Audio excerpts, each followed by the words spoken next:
Hi friends, this is বানি and welcome to my channel. বন্ধুরা, আজকে আমি তোমাদের জন্য কিছু ইম্পর্টেন্ট ওয়ার্ড নিয়ে এসেছি, যে ওয়ার্ডগুলোর ব্যবহার আমরা প্রতিদিন করে থাকি, যে ওয়ার্ডগুলোর ব্যবহার আমরা সব সময় হতে দেখি আর কনফিউজড হয়ে যায় সেন্টেন্সে এগুলো কি কোন অর্থে ব্যবহার করা হচ্ছে।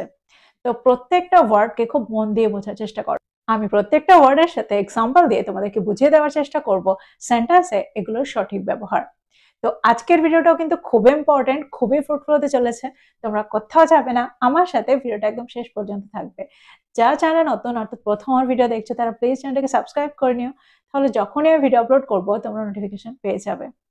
তো আর দেরি না করে চলো শুরু করা যাক আজকের ভিডিও। সবার আগে আমরা যে ওয়ার্ডটা দেখবো সেটা হলো সোয়ালো। আমরা সবাই জানি সোয়ালোর কি অর্থ। আমরা গিলে নেওয়ার অর্থে এই ওয়ার্ডটাকে সেন্টেন্সে ব্যবহার করে থাকি, কিন্তু এর সাথে সাথেও আমরা এই ওয়ার্ডটাকে আরো কয়েকটা অর্থে ব্যবহার করে থাকি। সবার আগে আমরা দেখব গিলে নেওয়ার অর্থে এই ওয়ার্ডটাকে আমরা ঠিক কিভাবে ব্যবহার করছি। যদি আমি বলি সে ওষুধটা জল দিয়ে গিলে খেয়েছিল, he swallowed the pill with water.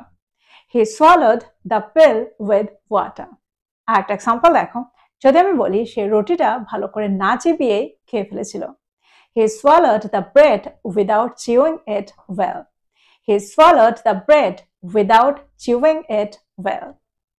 যদি আমি বলি তোমার খাবারটা ভালো করে চিবিয়ে খাও, শুধু গিলো না। Chew your food well, don't just swallow it. Chew your food well, don't just swallow it. তো এক্সাম্পলগুলোর মধ্যে দিয়ে আমার মনে হয় তোমরা বুঝতে পারছো এই ওয়ার্ডটাকে আমরা গিলে ফেলার অর্থে কি করে ব্যবহার করছি, গিলে খাওয়ার অর্থে কি করে ব্যবহার করছি। এবার আমরা দেখবো এই ওয়ার্ডটার অন্য আরেকটা ব্যবহার। দেখো, এই ওয়ার্ডটাকে আমরা আরো অন্য অর্থে ব্যবহার করতে পারি। আমরা অ্যাকসেপ্ট করা, দ্যাট মিনস মেনে নেওয়ার অর্থে এই ওয়ার্ডটাকে সেন্টেন্সে ব্যবহার করে থাকি। আবার বিশ্বাস করার অর্থে, দ্যাট মিনস বিলিভ, এই ওয়ার্ডটার পরিবর্তেও আমরা সোয়ালোকে সেন্টেন্সে ব্যবহার করে থাকি কোনো কোনো সিচুয়েশনে, সব সময় নয়।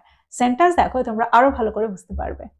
যদি আমি বলি তাকে খারাপ খবরটা গিলে নিতে হয়েছিল, দ্যাট মিনস মেনে নিতে হয়েছিল। He had to swallow the bad news. He had to swallow the bad news.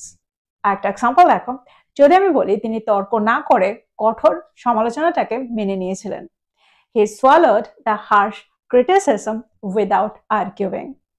He swallowed the harsh criticism without arguing. তো তোমরা বুঝতে পারছো সেন্টেন্সে মেনে নেওয়ার অর্থে আমরা এই ওয়ার্ডটাকে কি করে ব্যবহার করছি। এবার আমরা দেখবো বিশ্বাস করার অর্থে আমরা সোয়ালোকে কি করে ব্যবহার করছি। যদি আমি বলি আমি অজুহাতটা বিশ্বাস করতে পারছি না, I can't believe this excuse. এখানে আমরা বিলিভ এর পরিবর্তে এই ওয়ার্ডটাকে ব্যবহার করতে পারি, সোয়ালোকে ব্যবহার করতে পারি। তাহলে সেন্টেন্সটা কি হবে? I can't swallow this excuse. I can't swallow this excuse. That means আমি এই অজুহাতটা গিলতে পারছি না, আমি এটা বিশ্বাস করতে পারছি না। তো আমার মনে হয় তোমরা বুঝতে পারলে এই ওয়ার্ডটাকে আমরা ঠিক কতভাবে সেন্টেন্সে ব্যবহার করতে পারি। এবার আমরা দেখবো এর পরের ওয়ার্ডটা।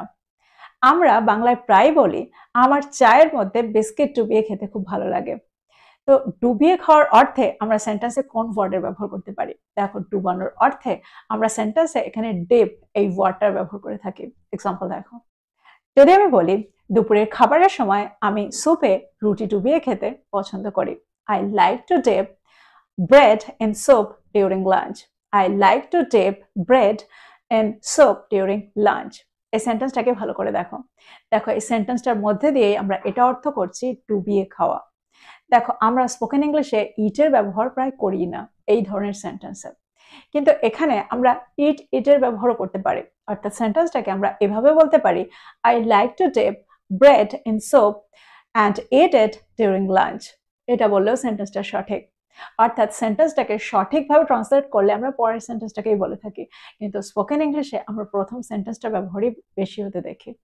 আর একটা এক্সাম্পল দেখো, যদি আমি বলি সে কুকি খাওয়ার আগে দুধে ডোবাতে পছন্দ করে, সে likes to dip cookies in milk before eating. সে likes to dip cookies in milk before eating. তো তোমরা বুঝতে পারছো সেন্টেন্সে আমরা ডিপকে এখানে কোন অর্থে ব্যবহার করছি। এবার আমরা দেখবো এর পরেরটা। আমরা প্রায় বলে থাকি গোগ্রাসে খেও না। আমি বেরোনোর সময় কোনো রকম আমার ব্রেকফাস্টটা গোগ্রাসে খেয়ে বেরিয়ে পড়েছি। তো এই অর্থে আমরা সেন্টেন্সে কোন ওয়ার্ডের ব্যবহার করতে পারি? এখানে আমরা ব্যবহার করব গোবল। গোবল। যদি আমি বলি তোমার খাবারটা গোগ্রাসে খেও না, ধীরে ধীরে খাও। Don't gobble your food. Eat slowly. Don't gobble your food. Eat slowly. একটা এক্সাম্পল দেখো, যদি আমি বলি সে এতটাই ক্ষুধার্ত ছিল যে সে সবকিছু গোগ্রাসে খেয়েছিল।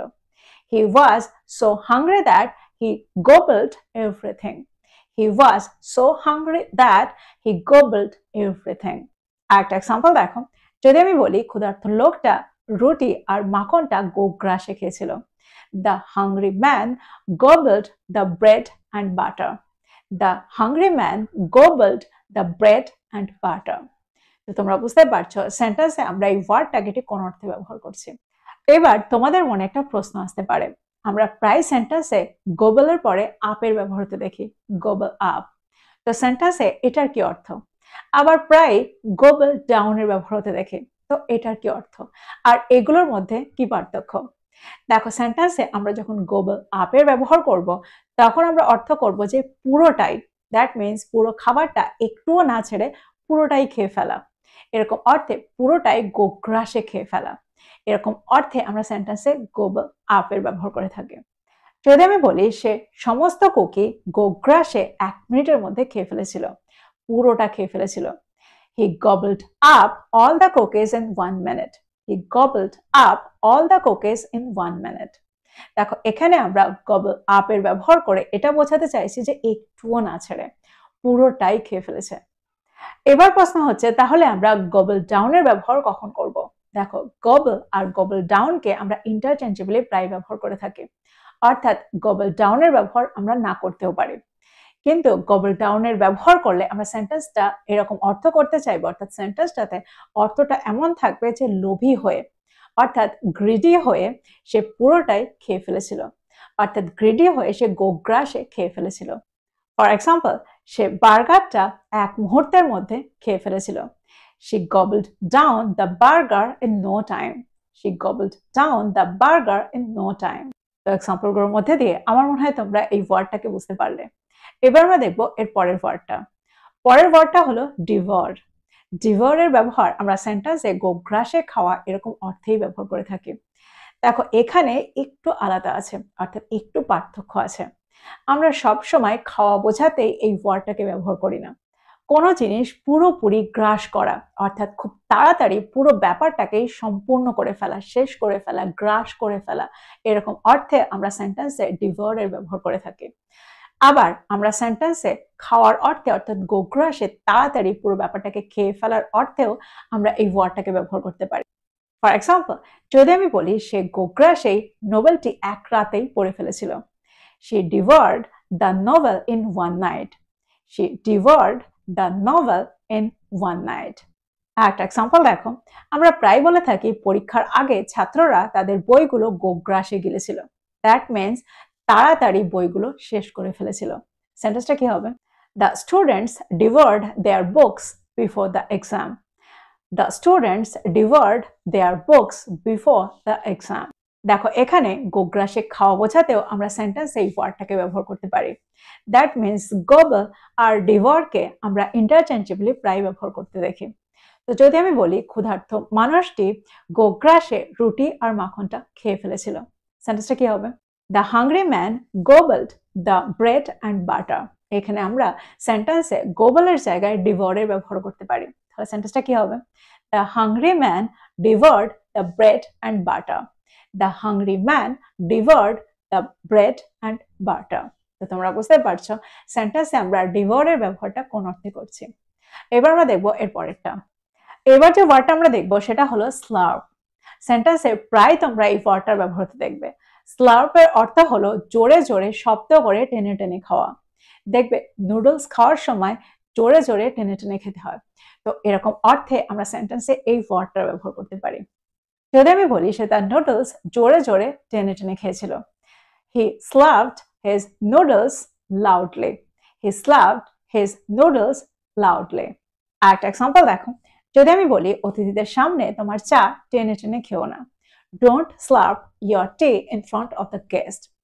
Don't slurp your tea in front of the guest. একটা এক্সাম্পল দেখো, যদি আমি বলি জোরে জোরে টেনে টেনে খেও না, দ্যাট মিনস জোরে জোরে শব্দ করে টেনে টেনে খেও না, এটা অভদ্রতা। Don't slurp loudly, it's rude. Don't slurp loudly, it's rude. তো এক্সাম্পলগুলোর মধ্যে দিয়ে আমার মনে হয় তোমরা বুঝতে পারলে সেন্টেন্সে এই ওয়ার্ডটাকে আমরা কোন অর্থে ব্যবহার করছি। এবার আমরা দেখবো এর পরের ওয়ার্ডটা। আমরা সারাদিন একটু একটু খাবার খেতে থাকি, অর্থাৎ কোনো একটা মিটিং এর সময় বা কোনো ক্লাসের মধ্যে, স্কুলের মধ্যে ক্লাস চলাকালীন কখনো কখনো আমরা ব্রেক নিই, আর সেই ব্রেকে একটু একটু করে আমরা খাবার খাই। তো পুরো দিনে আমরা মেন মিল না নিয়ে মাঝে মাঝে একটু একটু খাবার খাওয়াটাকে কি বলে থাকি? তো মেন মিল না নিয়ে আমরা মাঝে মাঝে একটু একটু করে খাবার খাওয়াটাকে কি বলতে পারি? এটাকে আমরা বলে থাকি গ্রেস। সেন্টেন্স দেখো। যদি আমি বলি সে সারাদিন হালকা হালকা খাবার খেতে পছন্দ করে, she likes to graze throughout the day, she likes to graze throughout the day। আবার সেন্টেন্সে আমরা ঘাস খাওয়ার অর্থেও গ্রেজ এর ব্যবহার করে থাকি। ফর এক্সাম্পল, গরুগুলো সারাদিন মাঠে ঘাস খায়, cows graze in the field all day, cows graze in the field all day। যদি আমি বলি কৃষক গরুগুলোকে স্বাধীনভাবে, the farmer let the cows graze freely, the farmer let the cows graze freely। তো এক্সাম্পলগুলোর মধ্যে দিয়ে আমার মনে হয় তোমরা এই ওয়ার্ডটাকে বুঝতে পারলে। এবার আমরা দেখবো এর পরের ওয়ার্ডটা। বাংলায় আমরা প্রায় বলে থাকি ঢক ঢক করে জল খাওয়া, অর্থাৎ যখন আমরা অর্থ করি বেশি পরিমাণে জল একবারে ঢকঢক করে গিলে খাই, তখন আমরা সেন্টেন্সে এই ওয়ার্ডটাকে ব্যবহার করতে পারি। দেখো, সবসময় যে তরল পদার্থ, দ্যাট মিনস স্যুপ বা জলই গিলে খাই এরকমটা নয়। কোনো খাবারও যখন আমরা তাড়াহুড়ো করে কোনো রকম করে গিলে খেয়ে ফেলি, সেটাকেও আমরা গাল্প বলতে পারি। এক্সাম্পল দেখো। যদি আমি বলি মেয়েটা একবারে দুধটা ঢকঢক করে গিলে ফেলেছিল, the girl gulped the milk in one go, the girl gulped the milk in one go. In one go এর অর্থ হলো একবারে। আর একটা এক্সাম্পল দেখো। যদি আমি বলি সে তার সোপটা ঠকঠক করে দ্রুত গিলে ফেলেছিল, she gulped her soap quickly, she gulped her soap quickly। তো এক্সাম্পলগুলোর মধ্যে দিয়ে আমার মনে হয় তোমরা এই ওয়ার্ডটাকেও বুঝতে পারলে।